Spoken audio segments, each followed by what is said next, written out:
परिवहन मंत्र्यांच्या दरबारामध्ये नेमका तुमचा कोणता प्रश्न मांडला जातोय आणि त्या प्रश्नाला जर सरकारकडून प्रतिसाद मिळाला नाही तर तुमचा आक्रोश तुम्ही कसा व्यक्त करणार आहात?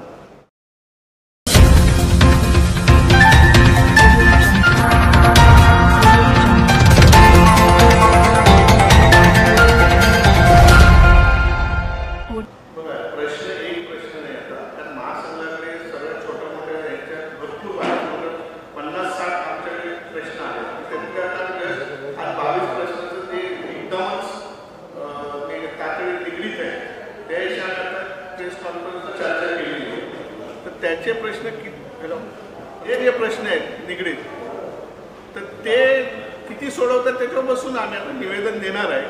शेवटी काय बघा ते त्यांच्यावर शेवटी आम्ही काय त्याला फोर्स करू शकणार नाही की तुम्ही हे सोडवायलाच पाहिजे. त्यानंतर पुढची भूमिका आम्ही घेणार. राज्याच्या अर्थव्यवस्थेचा वाहतूकदार हा एक कणा आहे. जर मोडला तर पुढे काय? कारण अर्थव्यवस्था बळकट होते ती वाहतूकदारांमुळेच. बरोबर आहे. मग तुमचं त्याच्यावरती काय विश्लेषण आहे? विश्लेषण सरकारचा प्रश्न आहे त्याने कसा सोडवायचा तो प्रश्न त्याने करा. साहेब ई चलनच्या बद्दल काय म्हणणं आहे तुमचं? ई चलन हे म्हणजे अन्यायकारक आहे कारण काय याच्यावर सुनवाई नाही. आणि आजकाल काय झालं आत्ता जे आले नव्हते मुख्यमंत्री त्यांनी एक केलं की आदेश दिला की मागून पुढून कॅमेरा मारायचे ते बंद करा. अजून पण चालू आहेत ते करतात. काय करतात आता त्यांचा कोठा पुरावायचा नसेल ते मागून संध्याकाळी बसतात मग त्यांना पाठवतात इथे गाडी पकडली आणि त्याच्यानंतर ते करतात. पण तो कसं आहे आज एक ड्रायव्हर माणूस तुम्ही सांगा 1000 रुपये कमवणारा माणूस आहे तो 1,500-2,000 रुपये 2,500 कमी तर पहिला 500 रुपये दुसरा 1,500 त्यानंतर परत गेलं की 1,500 आणि काय फक्त घेतात नो पार्किंग सिग्नल जम्पिंग हा एक आहे आणि ऑब्स्टॅकल टू पब्लिक. आता तुम्ही सांगा सिग्नलच्या जरा पुढे आलं कुठं ऑब्स्टॅकल होणार आहे किंवा पार्किंगच्या जागेत लागलेली आहे गाडी जर ती पुढे मागे झाली तर ऑब्स्टॅकल कुठे होतात? तुम्ही अर्धे चलन बघाल तर ऑब्स्टॅकल पब्लिक येते. महत्त्वाचा कोणता मुद्दा आहे जो सरकारने पहिल्या प्रथम सोडवा असं तुम्हाला वाटतंय तुमच्या त्या 20-25 मागण्यांमध्ये? महत्वाचे आता मी सांगू शकत नाही कारण चलन आहे आणि आपला महत्वाचा प्रश्न मुंबई शहरामध्ये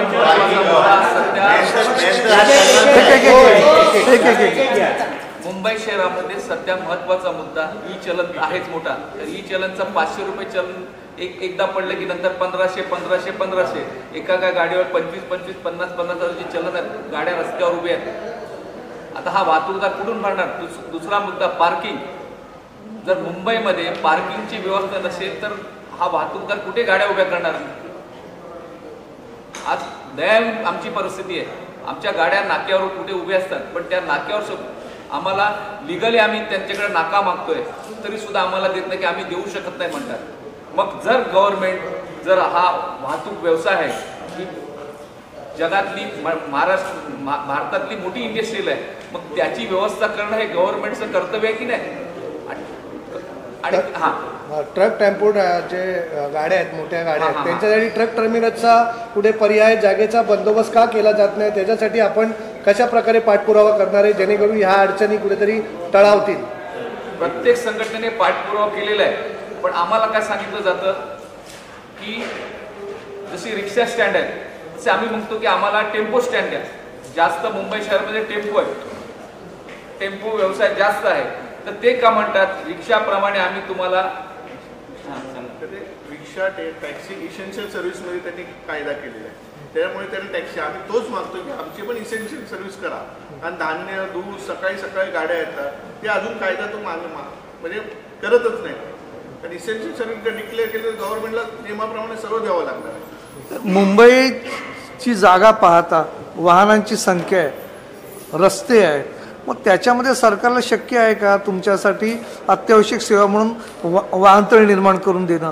बरं ते कसं असतं बघा नाही करत आहे किंवा त्यांना कळत नाही काय इसेन्शियल सर्व्हिसची सरकार करतात काम पण त्यांच्या ठिकाणी पण सोयी तुम्ही सांगा बिल्डरला FSI सर्व देतात मग त्यांना काय देत ऑर्डर की एखाद्या तुम्ही त्यांना द्या म्हणून तिथे पोलीस डिपार्टमेंट फोटो काढतात त्यांचेच पैसे घेतात पण पोचत पण नाही पैसे तर पोलीस डिपार्टमेंट सांगतात या सारखे नंबर प्लेट संदर्भात आपलं काय मत आहे? आमचं आहे की दुसरं आम्ही बघा किती अपघात आणि किती चोऱ्या झाले ते पहिले सरकारने दाखवा की त्याच्यामुळे HRS प्लेटमध्ये गव्हर्नमेंट लोकांना फायदा होतो. तुम्ही एक काय म्हणजे गव्हर्नमेंट असं आहे की बोलू नये गडकरी साहेब बाहेर जातात आणि तिथे आणतात आणि ते इम्प्लिमेंट करतात, पण त्यांची एवढी सिस्टम नाही ना की ती सिस्टम इथे ॲप्लिकेबल करू शकतात. आता ही प्रणाली चालू केली तुम्ही बोलतात, ही प्रणाली महिन्यातून 5 वेळा आपलं हे असते डाऊन असते, लोक लाईन लागतात.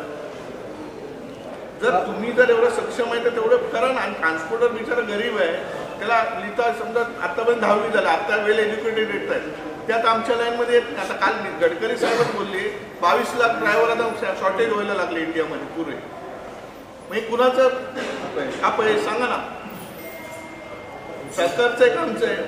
तुम्ही सांगा तर लायसन ऑनलाईन केले, रस्त्यावर बसून लायसन मिळते. सरकारने नेमकं सरकारने काय क्रायटेरिया ठरवायला हवं असं तुमच्याकडून काहीतरी सजेशन असेल ना सर?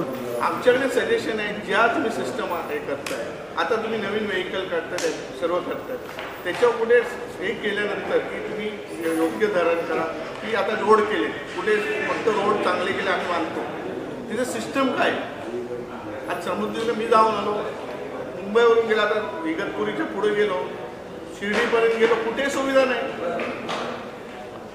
मी रस्त्यात उद्या काही ॲक्सिडेंट काही झालं, शेवटी 5 पदरी 4 पदरी केलं आहे. रात्रीचा ड्रायव्हर का झोपतो, एकदम सरळ केलं त्याला दिसत नाही. कॉन्स्टंट ड्रायव्हरची झोप येणारच सरळ रस्ते होते. म्हणजे सरकार तुमच्याकडून टॅक्स रूपाने अनेकदा उत्पन्न घेत आहे, चार्जेस मारून उत्पन्न घेत आहे, पण आवश्यक त्या सुविधा देण्यामध्ये सरकारला कुठेतरी अपयश येतं. पण त्याच्यावर सरकारचे आमचे काय म्हणणे की जेवढे कमिटी बसवतात तिथं ट्रान्सपोर्टचं कोणी प्रतिनिधीच नसतो. मग त्याच्यासाठी तर ट्रान्सपोर्टचे चांगले प्रतिनिधी घेतले ज्या रिलेटेड आहे, त्याप्रमाणे आम्ही काहीतरी डिस्कस करून त्यांना सजेशन देऊ शकतो ना. साहेब अनेकदा ड्रायव्हर बोलतात की जे पोलीस आहेत ते मोबाईलनी फोटो काढतात, त्यांच्याकडे ज्या यंत्रणा देण्यात आलेल्या आहेत त्याचा वापर कुठेतरी जास्त होत नाही, मोबाईलच्या माध्यमातून घाबरवण्यात येतं असे ड्रायव्हर अनेकदा बोलतात, त्यांची तक्रार आहे. पण हे ह्या सर्व गोष्टीच्यासाठी आपण कसं हे करणार आहात? आता बघा ड्रायव्हरचं कसं आहे की ड्रायव्हर घाबरतो का, त्याला माहिती आहे दिवसाला एक फाईन मारला तर शेट पैसे देणार नाही.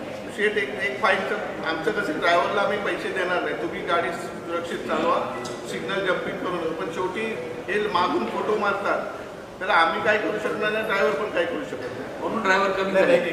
पूर्वी वाहनावरती जी केस करण्याचा अधिकार होता हा मोटर वाहन परिवहन कायद्याच्या याच्यामध्ये पोलिसांना ASI असलेल्या वरच्या दर्जाच्या अधिकाऱ्यांकडे केस आहे, त्यावेळी त्यांच्याकडे त्या पद्धतीचं चलन असायचं, त्याला LTM त्यांच्या भाषेमध्ये LTM म्हणतात. परंतु आता काय आलं आहे की ट्रॅफिकने अधिकृत ठेवलेले वॉर्डर्स म्हणजे त्यांचे जे पुरस्कृत आहेत त्यांच्या मार्फत ते मोबाईलच्या तर्फे कुठल्याही गाडीचं चलन काढतात की त्यांना कुठल्याही प्रकारे अधिकार नाही. साधा कॉन्स्टेबल ही तो चलन काढून तो त्याच्या डिव्हाइसवर अपलोड करतो.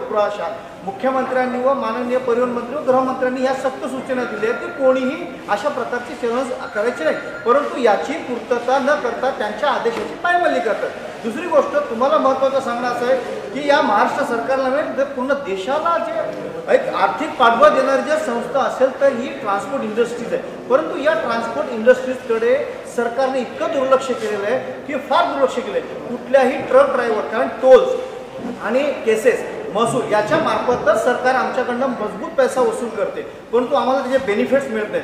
तसंच नव्हे तर टोलच्या बाबतीत ज्यावेळी टोल सरकारने ही संकल्पना आणली होती त्यावेळी आमचे आदरणीय कैलासवासी मोहिंदरसिंग भुरा यांनी आम्हाला त्यावेळी सांगितलं होतं, आजही त्याचा GR आहे. महाराष्ट्र शासनाने ₹1.40 पेट्रोलमध्ये व ₹2.70 डिझेलमध्ये तुम्हाला टोल न आकारता आम्ही तुमच्यावरती डिझेल आणि पेट्रोलमध्ये सर्व समान आम्ही वापरण्यात येणार असं आम्हाला सांगितलं. त्यामार्फत आम्ही त्या टायमाला बहुतेक मेघे साहेब होते परिवहन मंत्री, त्यावेळी आम्ही यांना किंवा आम्ही त्यांच्या या पाठपुराव्याला आम्ही मान्यता दिली. त्याच्यानंतर या लोकांनी परत महाराष्ट्रामध्ये टोलची संकल्पना उभारली आणि जागोजागी टोल उभारले. त्याच्यानंतर या लोकांना ही कळलं की वाहतूकदार आणि सामान्य पब्लिक यांना काही देणं घेणं नाही आहे, हे पैसे देणार. त्याच्यामुळे टोल जी एक हे कीड आहे, ही कीड अख्ख्या महाराष्ट्राने तर देशाला आली. आणि सर्वात महत्त्वाचं म्हणजे ट्रक टर्मिनल. आता तुम्हाला मी सांगतो महाराष्ट्र शासनाला ट्रक टर्मिनल, आज वाहतूकदारांच्या ज्या पासिंगच्या गाड्यांच्या ज्या केसेस झाल्या, तुम्ही आता एक प्रश्न पत्रकारांनी उपस्थित केला होता की सदर ट्रक त्याची फिटनेस संपलेली होती. तुम्हाला कल्पना नसेल याला जबाबदार महाराष्ट्र शासन व त्यांची यंत्रणा आहे. कारण काय झालंय की यांच्याकडे सर्व संकल्पना राबवायच्या आहेत, परंतु राबवण्यासाठी जी अधिकृत जमीन लागते ती एक शासनालाच शासनाची जमीन देऊ शकत नाही की घेऊ शकत नाही. हा त्यांच्यातलाच एक त्यांचं अपयश पण आमच्यावर बोललं जातं. आज आमचे वाहन जर आम्हाला रजिस्ट्रेशन करून जर फिटनेस करायचं असेल तर त्याला किमान 15 दिवसापासून तर 50 दिवस लागतात. याला जबाबदार कोण? आम्ही वाहतूकदार. तुम्ही मला सांगा, आज जर 2 गाडीचा मालक असेल तो आपला कुटुंबाचा उदरनिर्वाह चालवणार का गाडी बंद ठेवून करणार? म्हणजे त्याला बँकेचे हप्ते भरायचे, त्याला परिवारही चालवायचं आहे, सरकारचा टॅक्सही भरायचा आहे. मग त्यांनी करायचं काय? उर्वरित दुसरी गोष्ट वाहतूक म्हणजे एंट्री नो एंट्री. आता आमचं असं म्हणणं होतं की एंट्री नो एंट्रीच्या कालावधीमध्ये म्हणजे प्रत्येक वेळी आम्हालाच का जबाबदार धरलं जातं? प्रत्येक मोठा अपघात झाला त्याला आम्हालाच का जबाबदार धरलं जातं? म्हणजे आम्ही नक्की केलं काय? आम्ही तुमच्या जनसामान्यांच्या सेवाही पुरवायच्या आणि तुमच्या लोकांचा त्रासही आम्हाला ना ट्रक टर्मिनलची जागा आहे, ना ट्रक पार्किंगची जागा आहे, ना आम्हाला कुठल्या सोयी सुविधा दिल्या जातात. आमचं एकच म्हटलं, तुम्ही जर या संदर्भात आम्हाला पूर्तता केली नाही, जर मोटार वाहन कायद्याच्या नियमामध्ये दर महिन्याला प्रत्येक जिल्हाधिकाऱ्यांकडे मोटार वाहन कमिशनर, ट्रान्सपोर्ट इन्स्पेक्टर, स्थानिक लोकप्रतिनिधी, आमदार, खासदार व वाहतूकदारांच्या जनप्रतिनिधींची बैठक घेणं गरजेचे असते. परंतु शासन गेल्या 15 वर्षापासून असं कुठलंही बैठक घेतलेली नाही, जेणेकरून वाहतूकदारांचे प्रश्न आपण सरकार दरबारी मांडून सोडू शकू. कारण वाहतूकदारांचे प्रश्न सोडवण्यामध्ये कुठल्याही शासनाच्या कुठल्याही प्रतिनिधीला इंटरेस्ट नाही आहे. कारण ते आम्ही जर त्यांचे प्रश्न मांडले तर त्यांचंच जे उखळ आहे ते जगासमोर येणार आहे. कारण ते आम्हाला सोयी सुविधा उपलब्ध देऊ शकत नाही, त्याच्यामुळे ते लोक आमच्या बैठका घेत नाही. जर शासनाने या जर बैठका घेण्यास सुरुवात केली तर आज आम्ही जनसामान्यांप्रमाणे त्यांना सेवा देतोय, ती देतच राहू. आम्ही नंतर जन आंदोलन किंवा काय होईल तर त्याला जबाबदार सरकार. ठीक आहे.